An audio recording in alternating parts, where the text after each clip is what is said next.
It's a celebration here. Monday, tampering period open, and the Denver Broncos making pretty big move, Mace, for a former All-Pro and a guy that reminded us before the draft when he came out a few years ago of USC. Well, he's kind of like a Troy Polamalu. For a lot of reasons. And before the torn ACL, certainly Talanoa Hufanga lived up to that comparison. Looked like he was on his way to a second straight first team All-Pro nod before the torn ACL.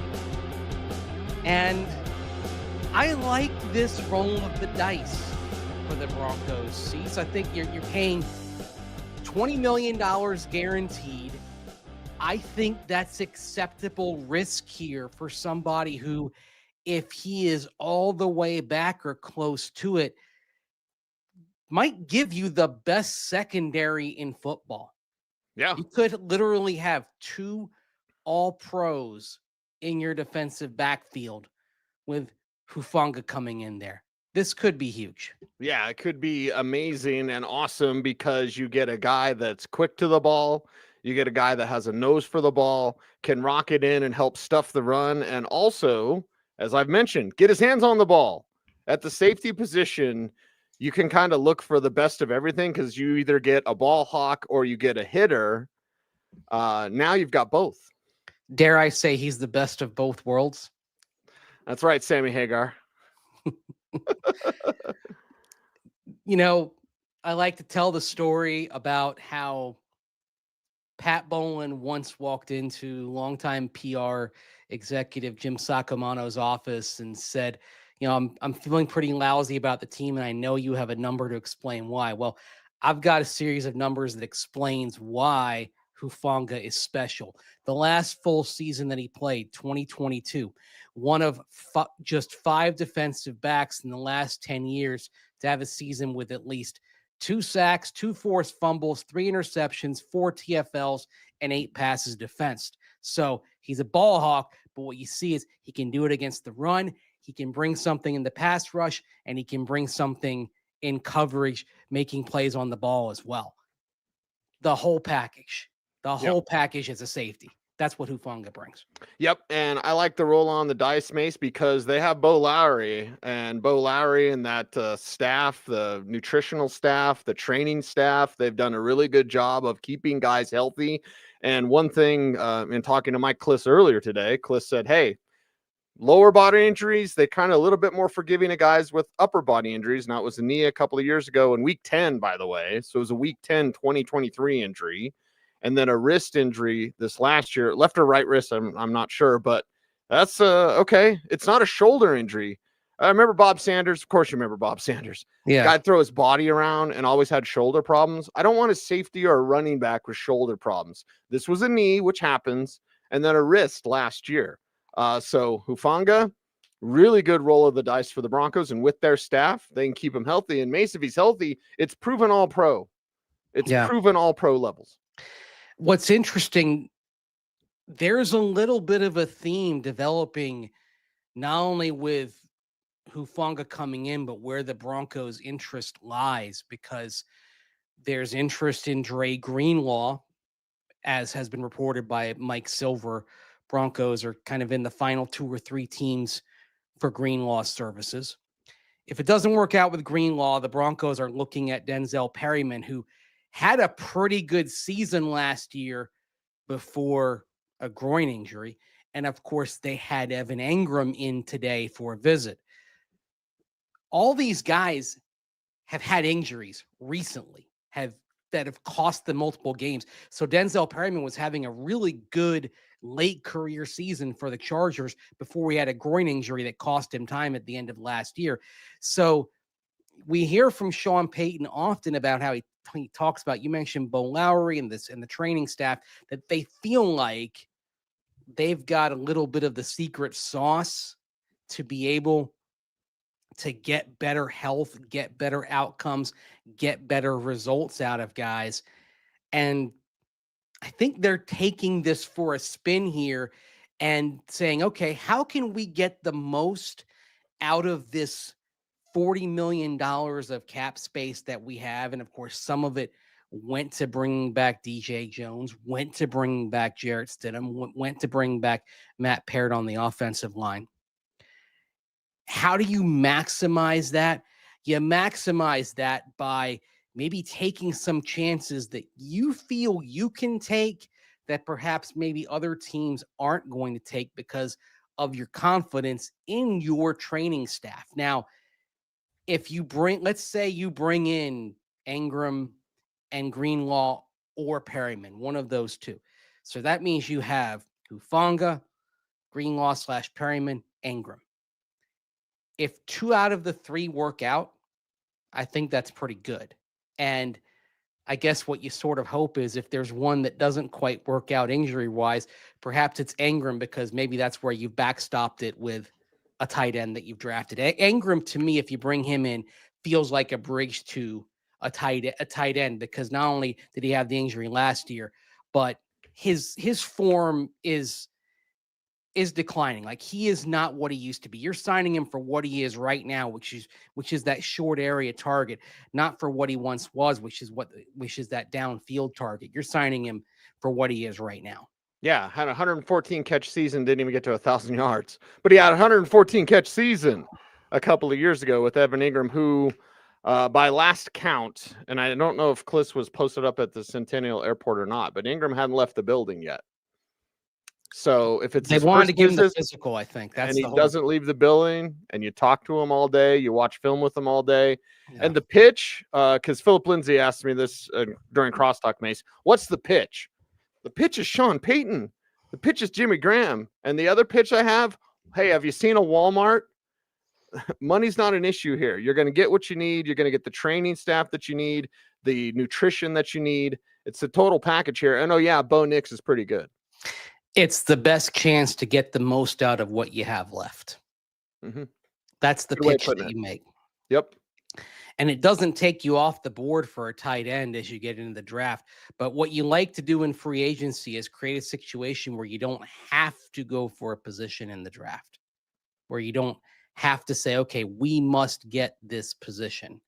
Free agency then can give you flexibility to take BPA. Now, of course, people probably are asking, okay, what about running back? Well, let's see what happens next few days. It's not about just the one day. I'm curious to see kind of what comes next here. You sort of focus on right now. I think it's fair, I think, to focus on tight end, inside linebacker, safety right now.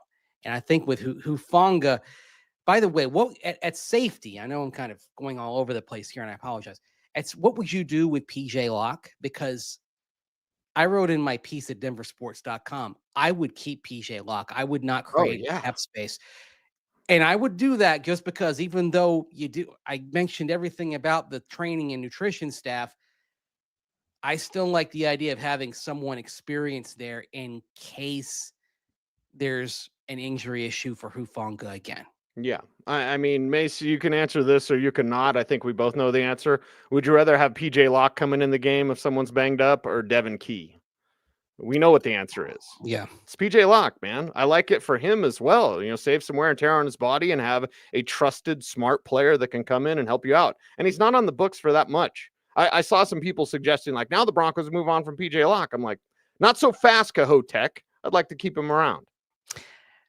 It might be a situation where you get to like that first week of the off season, the first week or two, and you get JL Skinner, Devin Key back in the building and, kind of see where they're at mentally, perhaps, because you might get a draft weekend offer the Broncos do like to make draft trades, but usually, they're trading 4 players in the draft. They've traded for John Franklin Myers. They traded for Adam Troutman in the past couple of drafts, but maybe that's the sort of thing that's when, okay, maybe their bone is tickled enough to where they move on. But I like the idea of sticking with him. And at linebacker, I'd say all roads may lead to bringing Justin Sternad back for depth, just to make sure you've got somebody who has started in case Drew Sanders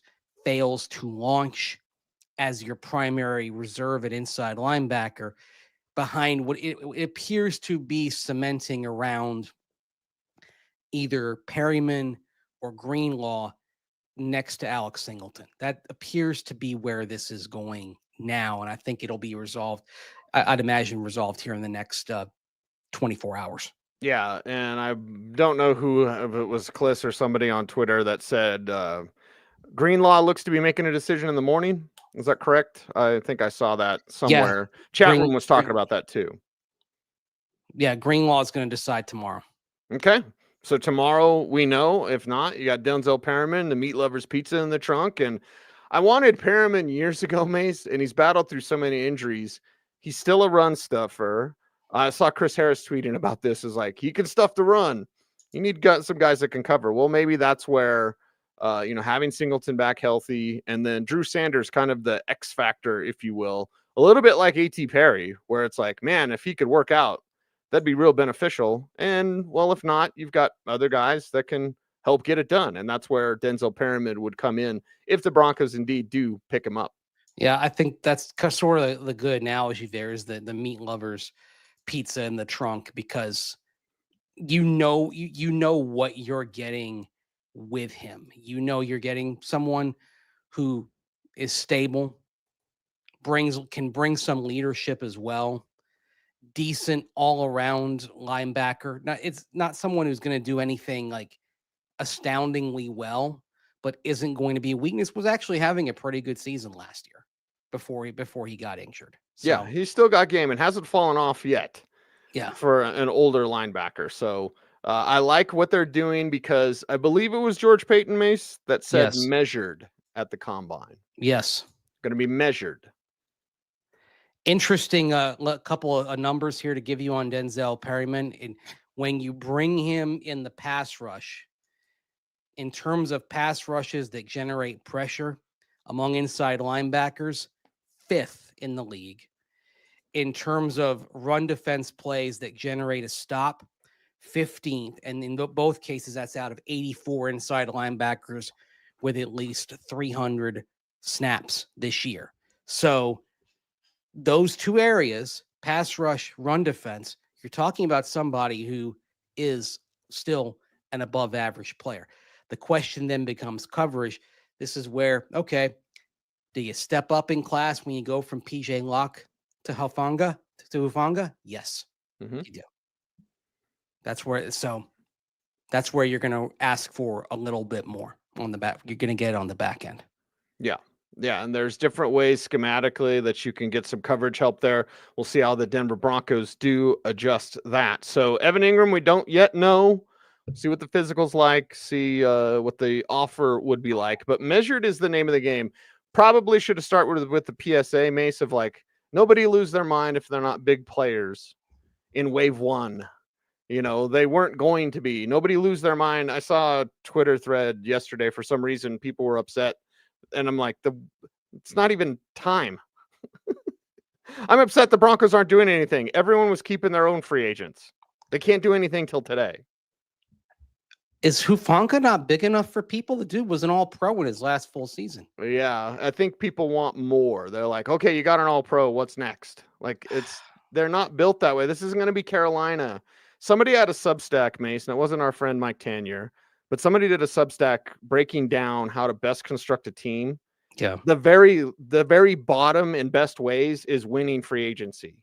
If you win in March, you rarely win the Super Bowl. It's draft and develop. Second is actually trades, being active and hitting on your trade market, which has become more robust. And free agency, you got to get players. You got to get the right players. But damn it, if they win today and this week in March, it doesn't matter. They have to win next year in January and February. Here's the thing. Draft is your foundation. Draft and develop. That's the most important thing. Free agency is your spackle, right? It's, okay, we got a little crack here in the wall. All right, let's just, let's patch that up there a bit. Oh, looks like the doorknob's a little loose here. Let's tighten that up or go down to Home Depot and or Lowe's and get a new doorknob, right? Right. that's what free agency should be. It's the little bits and pieces. Like to me, let's say it ends up being Denzel Perryman, inside linebacker. That's the perfect type of free agent, right? Because what's his contract going to be? 1 or 2 years? 2 years. Like Cody Barton. Cody Barton was the perfect type of free agent last year. You got him on a relatively expensive contract. He came in, solved the problem to the best of his ability. Was he a great player? No. But was he serviceable? Yes. I'd say probably the Titans maybe are going to be asking a little bit more than he can deliver with that contract, the $21 million over 3 years. But good for him. Take it. The season with the Broncos set him up to get that kind of contract, and for him, that's life-changing money. That's great. I'm ecstatic for Cody Barton. Salute to him. Great day for him. Great day for Tremon Smith, who got the most money on a per year basis for any pure special teamer, not talking about kicker or punter, but special teams, like cover type of player in the history of the league. Kudos to him. Mm-hmm. Get your money. Yeah. I would have loved for the Broncos to have kept him around, but if the Texans are going to offer that, then okay, fine.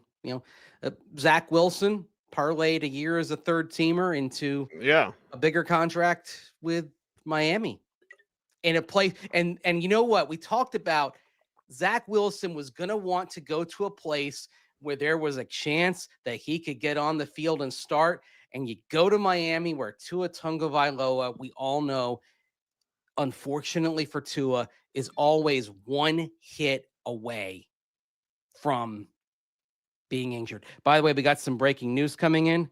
Javonte Williams, head to the Dallas Cowboys. Yep. So the Cowboys, and I still don't think that changes their draft plan, although it might change it in the first round if you're looking for Omari and Hampton to fall to you at 20, because we're just going to stop talking about Ashton Jeanty at 20, because I don't think that happens. Hampton at 20 was a stretch if the Cowboys were interested, but now with them getting Javonte, maybe they'll go get a second round or a third round running back. This draft class is really, really thick when it comes to that. And when we look at safety now, I think Eman Worry, who we've talked about on this show, there's no more mocks with safety in round 1 for the Broncos anymore, now that Hufanga is here. Yeah, but if you take care of everything you need to, does Eman Worry still go into the conversation if you talk about BPA? He might be, because he's kind of a linebacker safety hybrid. Mm-hmm. It would have to be lots taken care of, though. He's big. He's 220.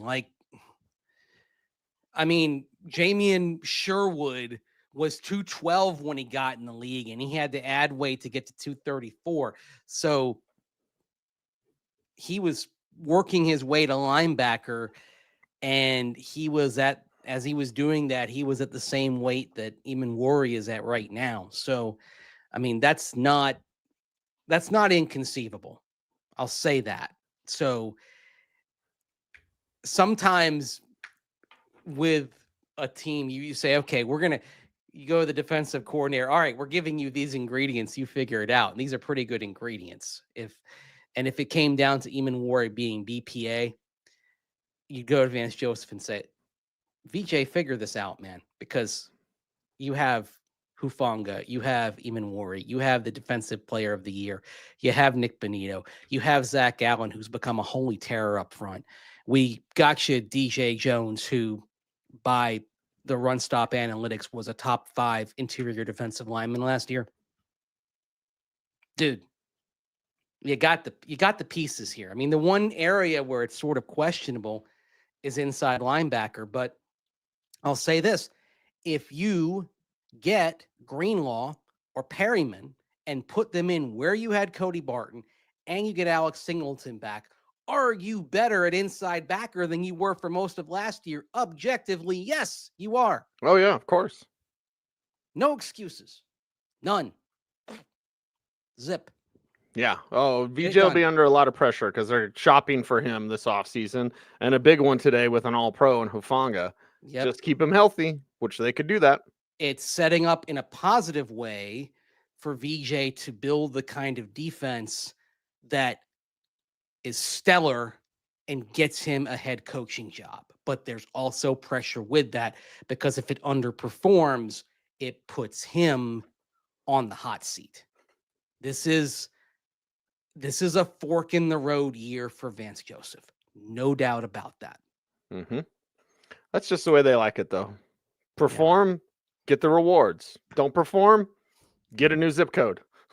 Pressure either bursts pipes or creates diamonds. What's it going to be? Yep. Where are you at, Vance Joseph? We're fixing to find out as the Broncos maneuver through free agency.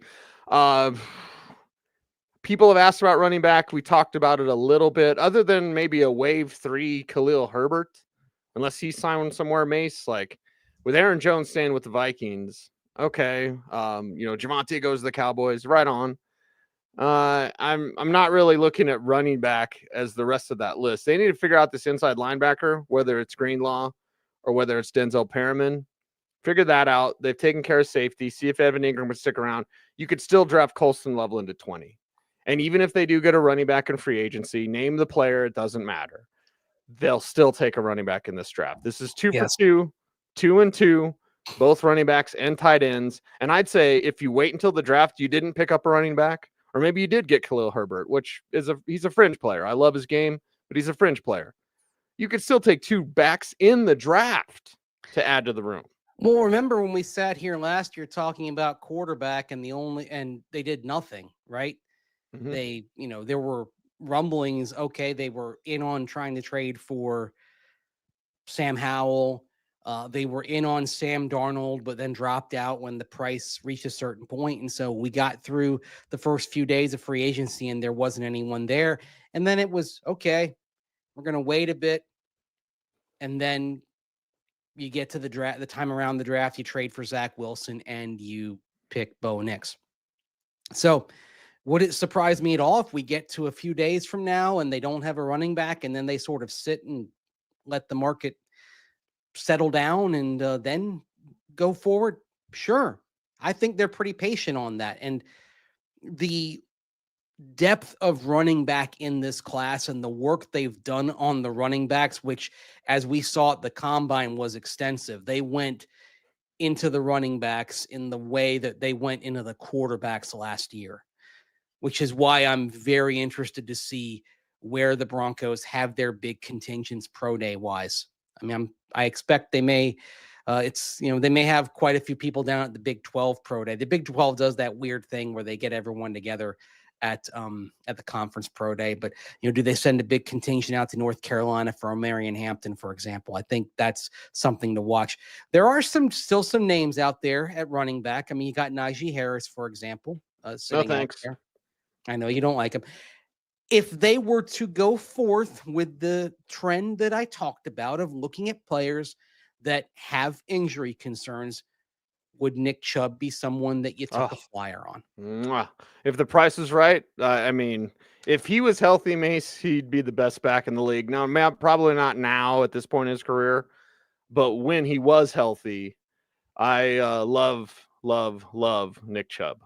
Yeah. You trade Javonte for Nick Chubb and Nick Chubb's healthy, that's an upgrade. And you still draft, Travion Henderson, Devin Neal, name whoever. Mm-hmm. And then you've got somebody ready to go if Chubb isn't. Mm-hmm. See, that's the key thing to me with all of these players. And that's why, like at safety, I would hang on to PJ Locke. Yes. A key is making sure that you are backstopped. And that's why if you bring in Evan Ingram, who missed nearly half the season last year, and in terms of his production becoming a different type of player, not a stretch the field type, is slowing down. Like he's evolved into like Larry Fitzgerald of tight ends, like Larry Fitzgerald as he got into his 30s, of course, the quick little out 7 yards, keep the line moving kind of thing. But with all of these guys, make sure you've got someone in reserve that you can trust to step in, someone with starting experience. And I think that was also part of the thought, maybe in Matt Parrott coming back as well, because you bring back Matt Parrott, you got Alex Palczewski, who proved he could handle the job on the other side. Garrett Bowles missed a significant amount of time back in 2022. Mike McGlinchey went on IR in 2024. So you've got two experienced tackles behind them who can step in. Remember, you had to have a game last year where you were without both Bowles and McGlinchey. You were able to make it through okay because you had two guys with experience who by then, because Palcho had a few starts under his belt, had experience. So I think that's sort of a key, just making sure that you're securely backstopped when you've got a player that has some kind of injury concern. And if you do that, you're equipped to make it through. I think the thing with inside linebackers, of course, whether you're talking about Greenlaw or Perryman, you have Singleton there as well. You have two starters who have injury concerns that they're dealing with. That's the thing that makes you a little bit nervous, and why maybe I feel better if Chandler Martin round 4, perhaps. That'd be real nice. That'd be real nice. He should be there too. So if you know, Mace. We have our guys, don't we? Mm-hmm. Hey, guys just pop, right? And then you get excited and you go, whoa, there's some value there. Ja'Cory Cross-Garrett. Yep. Brought him up today. I'm like, hey, get him in the 7th round. There's talent to be had. There's talent all over this draft. You just got to know where to look. Well, our buddy Chad Ryder said it's not quite a double draft, but it's almost a double draft. And then next year's pretty slim picking. So, like a draft and a half, not quite a double draft. This is why I like the idea of trading picks from next year to get extra picks this year. Like, stock up. I would trade and of course there's always the whole maxim that like there's a round difference in value. So like a 6th rounder next year is worth the 7th rounder this year. So would I trade a 6th rounder next year for a 7th rounder this year? Most years I would say no. This year I would say yes. Mm-hmm. It's just because of how this is looking. Yep. And George Payton will be prepared with that because you're always looking ahead. He knows how the board's starting to look next year. He knows. Not only do they have the best ownership in the league, George Payton's becoming one of the best GMs in the league. For you to say that, you've come a long way, man. Well, we have to recognize what's happening, right? I can bag on him for taking and not taking any of my guys like Isaiah Pacheco, right? Montreal Washington over Isaiah Pacheco was a miss. You're not going to bat 1,000, You can't let it go. I just did let it go, right? Didn't I call him one of the best GMs in the league? Yeah, but you mentioned it. You just mentioned the thing. What? I'll still bring it up, like from time to time until I get in trouble. I'm a habitual line stepper, Mace. You know that. Speaking of stepping over lines, we got to run here real quick, but appreciate everyone. We're going to be on top of this as the Broncos continue to do moves all week long. Maybe after this week, Mace, we reach out to Chad Ryder and other of our friends to get them on for special editions of OBT. But either way, we are here for you. How can folks be there for us, Mace, on YouTube? Like, comment, share, subscribe, hit that notification bell so that you never miss a vid. That's right. He's Andrew Mason. You follow him on all the socials at Mace Denver, the ones that work anyway. I'm at Cecil Lavey saying OBT's a BFD. Thanks for watching. Stay tuned. Stay frosty.